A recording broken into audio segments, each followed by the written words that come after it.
2008, Bernard Madoff had perpetrated one of the biggest Ponzi schemes ever. This fraud caused investors to lose $50 billion.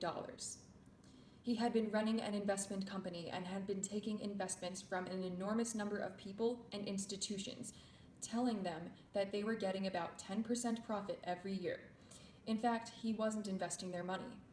He was using it to fund his lavish lifestyle, employ family members, and pay fake returns to old investors.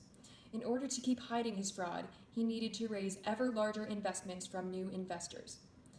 Madoff, his CFO, and his accountant created false books that made regulators and auditors believe that he was profitable. In the end, when the financial crisis hit, his investors started asking for their money, and he had none to give them. So he announced his fraud to employees and was arrested the following day.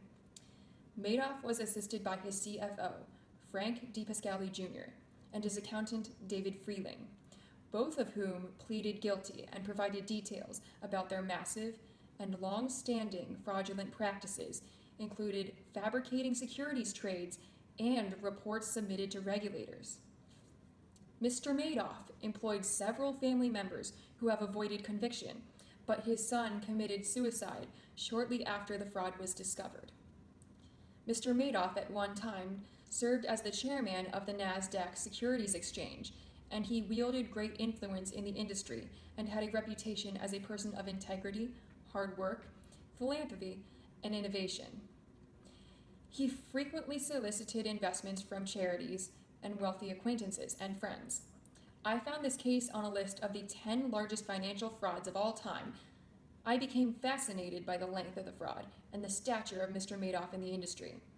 He was close to regulators and advised government about policing the securities market. It reminded me of Enron and WorldCom, where accountants and auditors falsified books or just turned a blind eye to fraudulent practices that caused major losses. The ethical issues involved were Madoff's dishonesty and greed combined with his uncontested control over his company and a lack of independent accounting, audit, and effective regulation. This case also involved conflicts of interest on the part of regulators charged with overseeing companies like Madoff's. At one point, Madoff claimed after his initial fraudulent activities, he believed that he could make up the losses by making good future investments. His initial lie seemed to result from fear or lack of courage in reporting poor performance to investors. This lie was compounded repeatedly year after year as he undertook wider and more complex strategies to conceal his lie. The failure to come clean and report his subpar performance initially demonstrated his lack of courage and his lack of integrity. Over time, his lying became so routine that it didn't seem to bother him. He had built a structure in his company that did not allow for anyone else to challenge his approach or question his strategies. Employees should have been asking questions, and they should have insisted on reasonable answers. None did so, again due to a lack of courage and their own greed. These employees share in responsibility for the fraud. Investors that questioned Madoff's strategies were kicked out of his investments. He created an environment that was confusing and mistrustful. Some potential investors commented that they were unable to understand how his strategies worked, and they complained to the regulators who failed to adequately investigate the complaints. I believe that the failure by the regulators was due in part to the conflicts in the financial markets.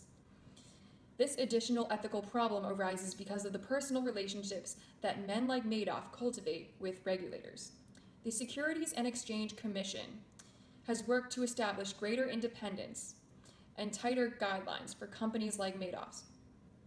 In cases like this, there should be clearer regulation, and there should be whistleblower programs that encourage and protect employees and clients who suspect wrongdoing.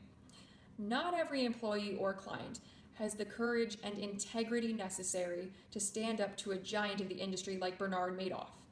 There should be programs and regulations that allow people to report problems anonymously and reward them for taking risks that eliminate fraud.